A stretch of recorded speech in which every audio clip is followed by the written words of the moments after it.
मध्य प्रदेश विधानसभा में नेता प्रतिपक्ष उमंग सिंगार ने भाजपा पर निशाना साधा।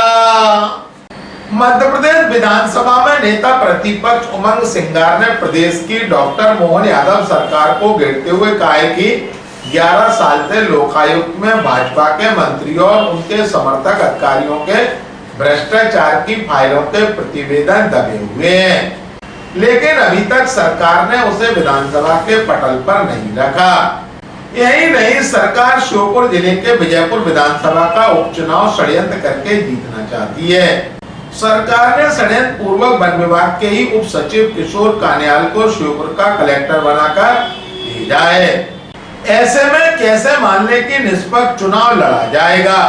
भाजपा बिना प्रशासनिक मशीनरी के चुनाव लड़ेगी तो निश्चित तौर पर हारेगी।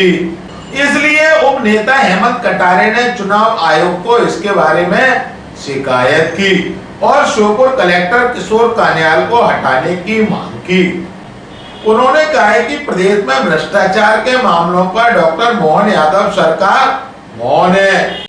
उनके मंत्री ने कहा था कि यदि ग्वालियर वासियों को स्वच्छ पीने का पानी नहीं मिलेगा तो वह बिस्लरी से पानी की सप्लाई करेंगे, लेकिन तत्कालीन मंत्री गौरीशंकर बिसेन मंत्री नहीं है। डॉक्टर मोहन यादव को इस दिशा में काम करना चाहिए। उन्होंने ग्वालियर में फूलबाग से किले को जोड़ने वाले रोपवे को 3 बार शिलान्यास के बाद भी अभी तक अमली जामा नहीं पहनाए जाने पर भी गंभीर सवाल उठाए। इसके साथ ही उन्होंने चंबल से ग्वालियर पानी लाने और ग्वालियर वासियों को सीवर युक्त पानी से निजात दिलाने की भी प्रदेश सरकार से मांग की है। विजयपुर विधानसभा में कांग्रेस प्रत्याशी का प्रचार प्रसार करने से रवाना होने से पहले नेता प्रतिपक्ष एवं पूर्व मंत्री उमंग सिंगार मीडिया से मुखातिब हुए। मीडिया से चर्चा के दौरान नेता प्रतिपक्ष उमंग सिंगार ने कहा, देखिए, निश्चित तौर से मैंने प्रदेश के कई मुद्दे जो जिस पे भारतीय जनता पार्टी और मुख्यमंत्री मौन है, कई प्रदेश के अंदर घोटाले हो रहे हैं, उस पर सरकार बात करना नहीं चाहती। जैसे मैंने अभी थोड़ी देर पहले कहा है कि लोकायुक्त के प्रतिवेदन 2013 से लंबित पड़े, सरकार ने क्यों नहीं विधानसभा के पटल पर रखे? क्या सरकार उन घोटालेबाज अधिकारी, उन मंत्रियों को बचाना चाहती? इस कारण एक पटल पे नहीं आ रही बात है।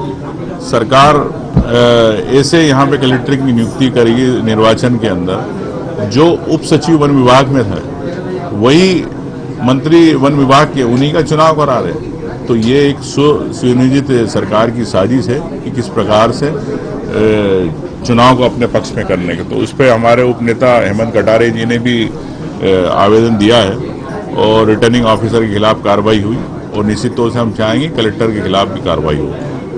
रही बात ग्वालियर के, हमने बात करी अमृत योजना में जिस प्रकार से कई घोटाले हुए, आज भी यहाँ के लोगों को पानी नहीं मिल पा रहा, सीवर का गंदा पानी मिक्स हो जाता पानी। तो निश्चित तौर से भारतीय जनता पार्टी 20 साल के अंदर ग्वालियर को स्वच्छ पानी क्यों नहीं दे पाई? इन्हीं के मंत्री ने कहा था कि हम ग्वालियर में अगर पानी मिलेगा, अगर नहीं मिला तो बिस्लरी का पानी पिलाएंगे। तो मैं गौरीशंकर बिसेन जी तो अब मंत्री नहीं है, लेकिन मोहन यादव जी से पूछना चाहता हूँ कि बिस्लरी का पानी ग्वालियर की जनता को कब मिलेगा, बताएं।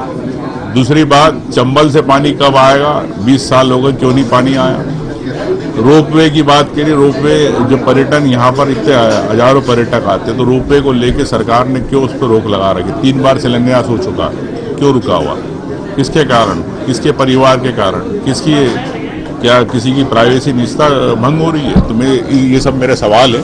मैं ये कहना चाहता हूँ कि मोहन यादव जी, आप मौन ना रहे, प्रदेश के विकास की बात करें। जिस प्रकार से आप इस क्षेत्र का औद्योगिक क्षेत्र नहीं लग पा रहे, यहाँ के युवा बेरोजगार हैं, उनकी बात करें, लेकिन आप सिर्फ मंदिर मस्जिद की बात करके और यूपी बिहार घूम के मध्य प्रदेश नहीं चला सकते। देखिए, दावे करती है लेकिन वो सरकार के भरोसे करती है, सरकार के अधिकारियों के भरोसे करती है। बीजेपी अपने इस पे नहीं करती है दावे। धन्यवाद। वहीं कांग्रेस से भाजपा में पहुंचे रामनिवास रावत को लेकर नेता प्रतिपक्ष उमंग सिंगार ने कहा है कि रामनिवास रावत भाजपा में क्यों बीजेपी में गए हैं। हम सभी जानते हैं जिस प्रकार से वह कर्ज में डूब गए थे। उनके सब काम धंधे बंद हो गए थे, उनकी आर्थिक स्थिति बड़ी खराब हो गई थी और जनता के विश्वास को उन्होंने अपने मुनाफे के लिए बेच दिया।